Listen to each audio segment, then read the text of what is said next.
Okay, Andy, Pohl on the other end, Dave Rosene here, DNASportsOnline.com. We're going to talk a little bit about travel baseball right now. And we saw an article maybe 6 months ago about travel baseball, how important it is, and the cost is not that much, like $3,000 a summer, and what they get out of it. And they were saying, there's two practices a week, and you get to travel all over the place. Well, both of us have seen travel baseball, and it's not anything like that. And let's compare travel baseball with a really good high school program. Go ahead, Andy. I mean, you're involved in it now. I've been involved with high school baseball for going on 31 years. So the day-to-day process, bonding with your teammates, learning a system, everybody backing each other up, individual skills in a team game, just so many great things you can learn on a high school program. Where at travel, generically speaking, all they do is they go to all-star tournaments, they connect on the weekends, and then they go their separate way. And there's not really a lot of memories there, and there's not really a lot of,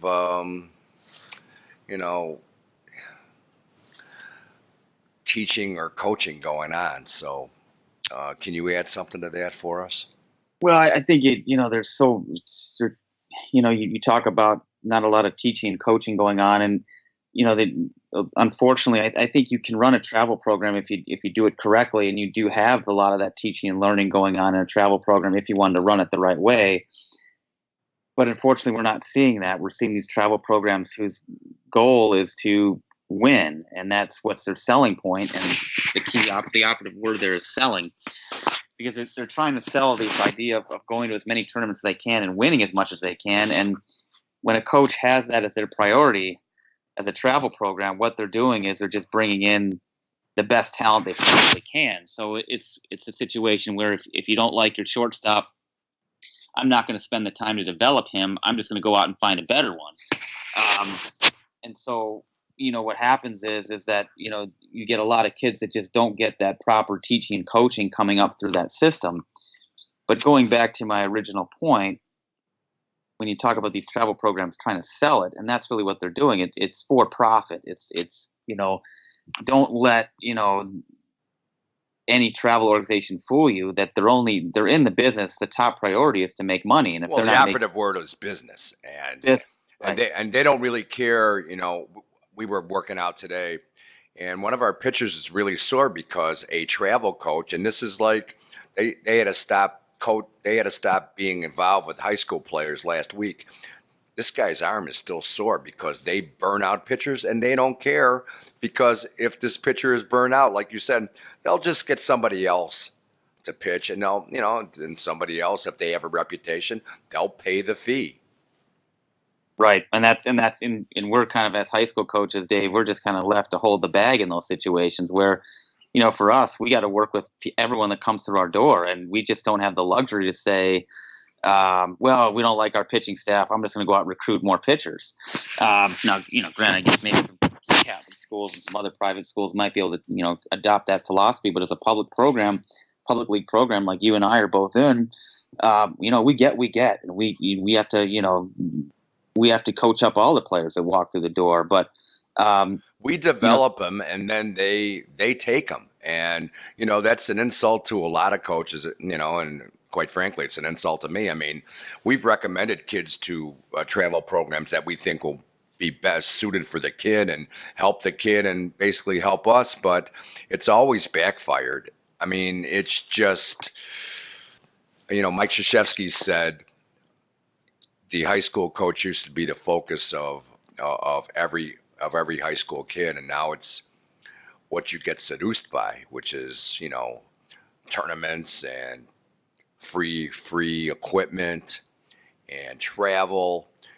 It's we can't offer that. We can offer nuts and bolts stuff, fundamental teaching, team bonding, um, winning a state championship, winning a city championship, just lasting memories of kids in the neighborhood or kids who come from all over the place and bond at the high school. We can offer that, but we can't offer the other stuff.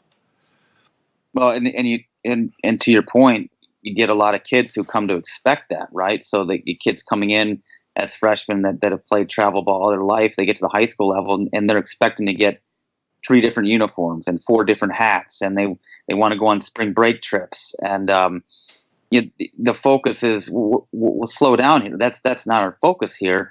But long term, my concern has been for several years now as high school coaches is that what's going to happen to high school baseball? I mean, or in high school sports in general. I mean, but baseball in particular here, because we can't compete with what travel coaches can offer or what travel programs can offer. It's just, let me backtrack. We can much better than what travel coaches can offer, but we can't compete with what travel programs can offer.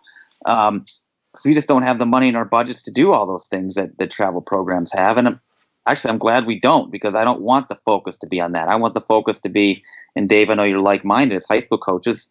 We're teaching fundamentals. We're teaching kids how to be good teammates. We're teaching life skills. We're teaching good practice habits. This is what makes kids successful in sports and beyond, not the travel model of, as Dave, as you alluded to earlier, you show up, you play for a weekend, you play 4 or 5 games in a weekend, try to win a tournament, try to get the best players possible, and then that's it. And that it reminds me of this professional construct, right? Where, the idea of travel is you take, 10, 11, 12-year-old kids and you dress them like professionals, they travel like professionals, and you treat them like professionals, but somehow we get lost in the fact that they're just kids. And no one's teaching life skills. No one's teaching fundamentals. No one's teaching these kids how to be good teammates. That's not the focal point of these travel programs. So then these kids come to us as freshmen, and they're looking at us when we talk about our team philosophies, and we talk about, building life skills and what it means to be a good teammate and what it means to sit on the bench and what it means to support your teammates or, move runners over or, something fundamental. They look at us like we have 3 heads. I know. It's like a foreign language. And you gave me an article like a month ago about how do we combat travel teams and what can we do over the summer to make our programs more enticing to kids.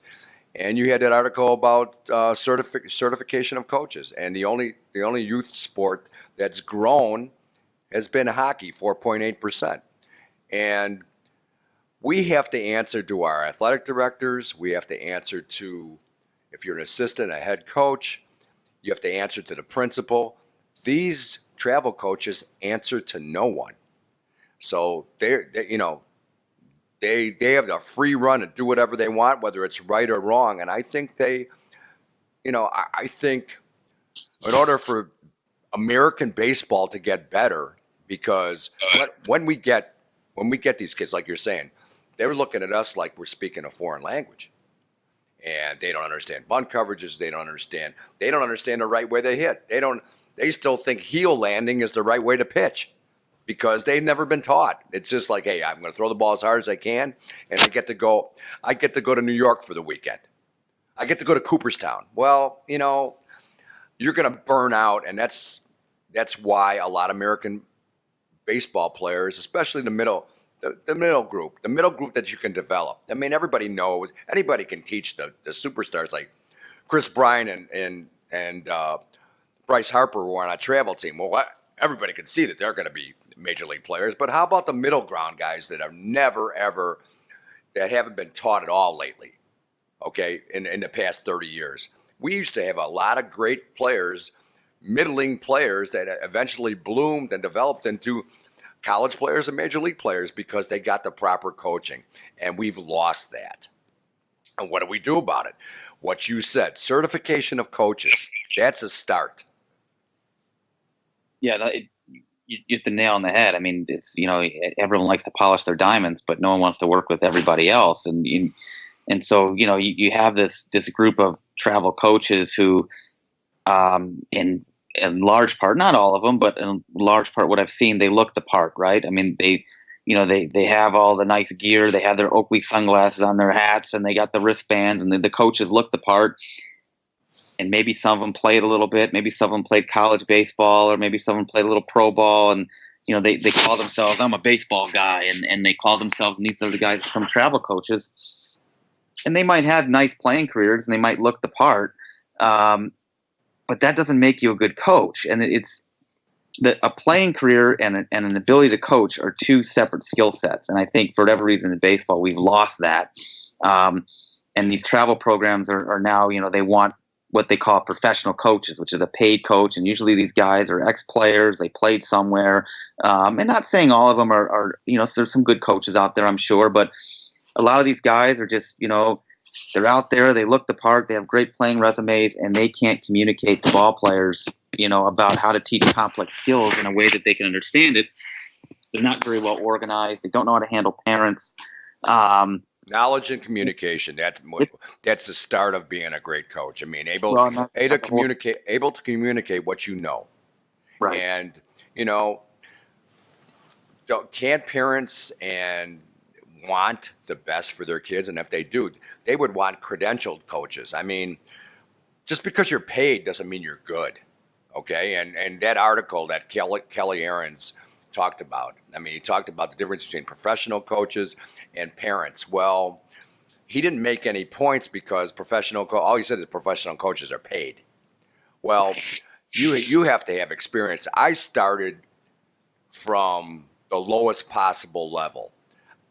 Right out of college, I started coaching AAU adult basketball with guys who are basically, 22, 23 years old, and we coached an AAU league, and that's how I got started in basketball. In baseball, I started in Little League, like everybody else does. You work your way up, and experience and knowledge and communication, that goes a long way. If you just throw money at, hey, we're going to travel, and we're going to give your kids this, and they probably won't learn anything. All they'll do is they'll only learn by playing against better competition. That's the only positive thing I've seen in travel. They play teams way better than them, and they learn that they have to get a lot better if they're really serious about playing baseball. That's just baseball. In AAU basketball, they learn that, hey, right away you find out that some of these guys are going to play pro, and you have no chance because you're not big enough, strong enough, fast enough, or quick enough. Right. But I think you make a great point. You talk about, what do you say, experience, knowledge, and communication. That's what makes a professional coach, not necessarily a coach that gets paid. You can't. That's a credentialed coach. That's a credentialed coach, right? I mean, there's some coaches out there. I'm sure some parent coaches I've worked with, and you and I, we both work with some great parent coaches. I mean, some coaches that have done, some parents that have gone to our clinics and read our stuff religiously, and they're out there volunteering, and they are better than any coach that's getting paid out. Who asks the most questions? They do, because they want to give what's best to their kids. I mean, do you want to go to a bad doctor and get butchered? Do you want to go to a bad lawyer and lose a case? I mean, coaches are as important as anything. It's a voluntary activity.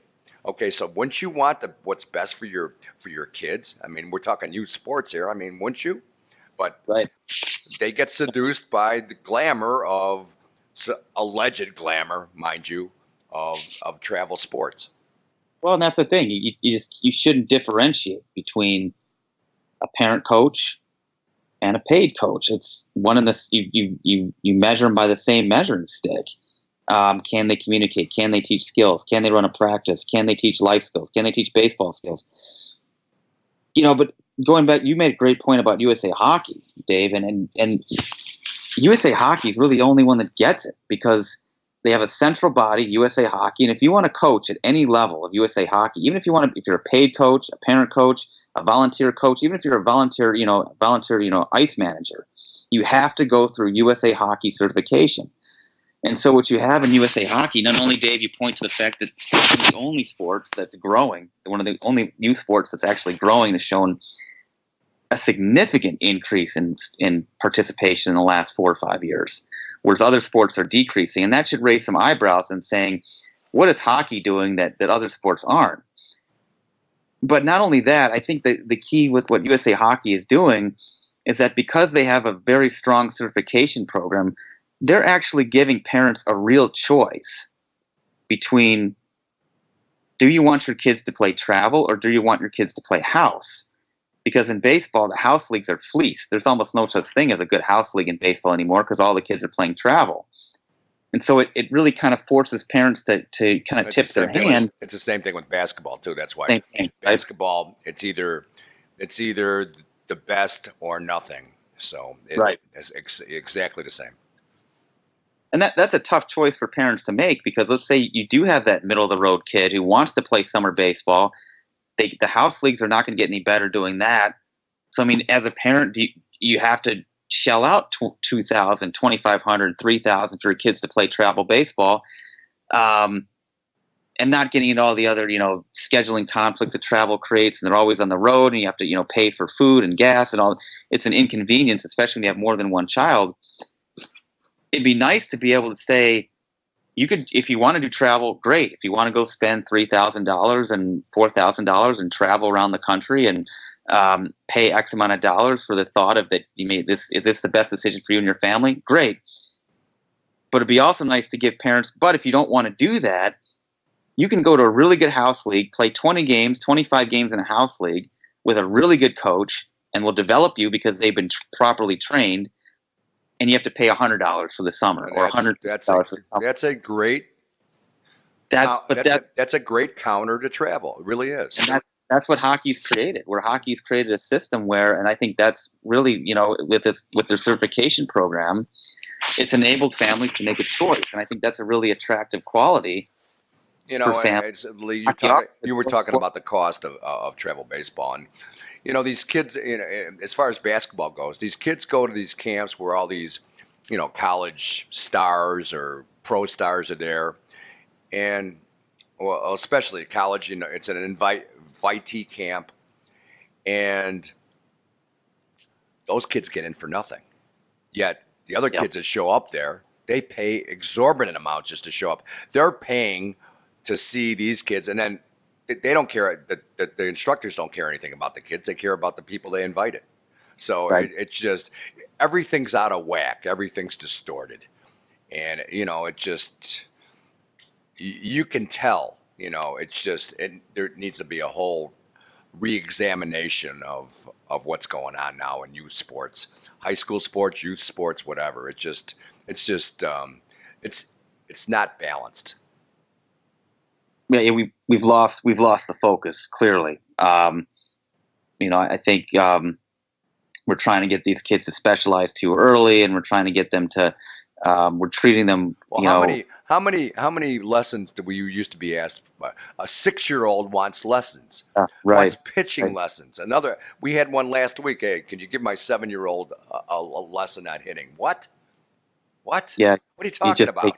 You just take reps. You go out in the backyard and you hit wiffle balls with your dad or your mom, or that's Dad. Take your lazy butt out to the yard and throw your kid some wiffle balls. You don't need to pay $50 for 30 minutes, and the kid's going to get nothing out of it. So even if you're just the fact, my dad did it. My dad took me out in the yard and threw me wiffle balls, threw me rubber balls. I didn't need any lessons. If you get really excited about it, you play with your friends. I know you can't do it anymore in the schoolyards, but that's what I did. I played ledge against the steps. I managed to make myself busy because I love baseball. I played catch, throwing the ball up in the air on the way to school. I mean, nobody does that now. No, I think some of those parents got caught up in that whole idea. Malcolm Gladwell, when he published that in his book, which was based on some other research, that on average, it takes about 10,000 hours to master a certain skill, whether it be a specific athletic skill or sport or writing or cooking or whatever, music or the arts, whatever.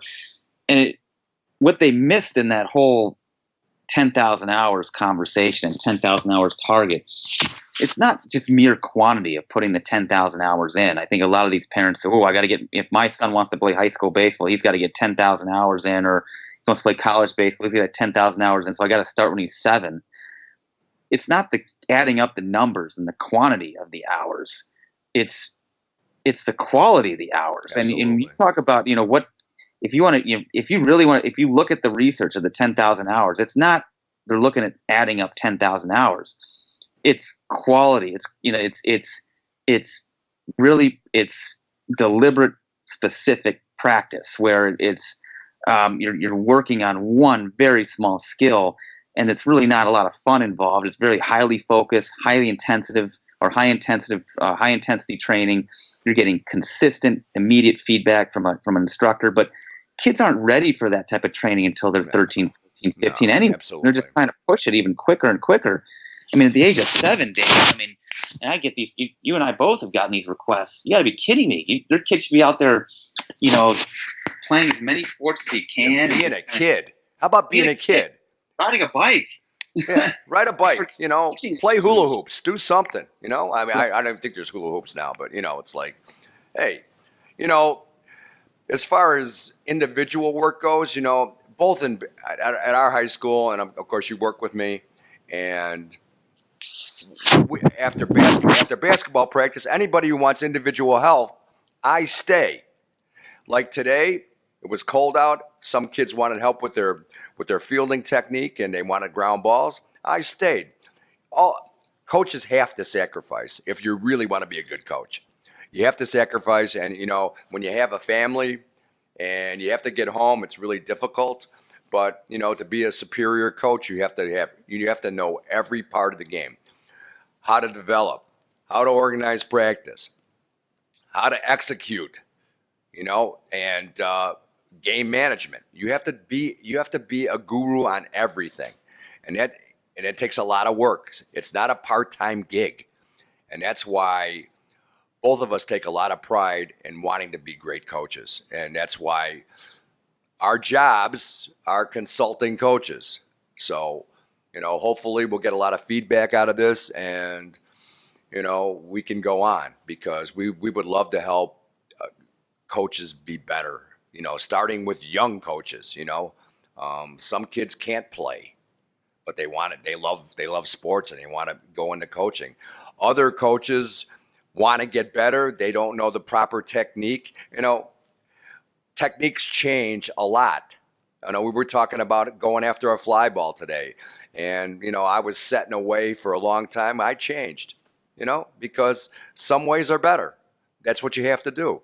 Like doctors, they find different ways to perform surgery because it's better. Technology is better. So you have to learn. Coaching's never ending. I think that's what our mission is then, Dave. I mean, we've talked about this for a long time. You and I are in the business. I mean, we are full-time coaches, and we are entrenched in the business. We know that we're in a unique position where most coaches that are coaching youth sports are not full-time coaches. And we make a penny an hour. Yeah. I mean, Yeah. you think all these, there's all these college coaches, they make a ton of money, Yeah. and professional coaches, but how about the nuts and bolts coaches, the guys who really work at it all the time? We're poor, but we're also learning our profession. I'm 65 years old. I'm still learning how to coach. Right. And I'll learn until I retire. And after that, I'll just say, hey, I should have stayed in the profession long, because I'm still learning. Well, and that's how do we that's what we've been talking about for a long time, is just the need to transfer the knowledge, and not to say that we're all knowing and we know everything about baseball, because we don't. As you said, you're learning Coaching, every day. not even baseball, but just coaching in general. Coaching in general, right? Yeah. But with all those volunteer coaches out there that God bless them, right? I mean, they work full-time job. They're out there. They leave their job early. They take off their suit or whatever they're wearing, their work clothes, and they're on that field at 6:45 or 5:30, and they're hitting ground balls, or they're in the gym, or they're on the basketball court.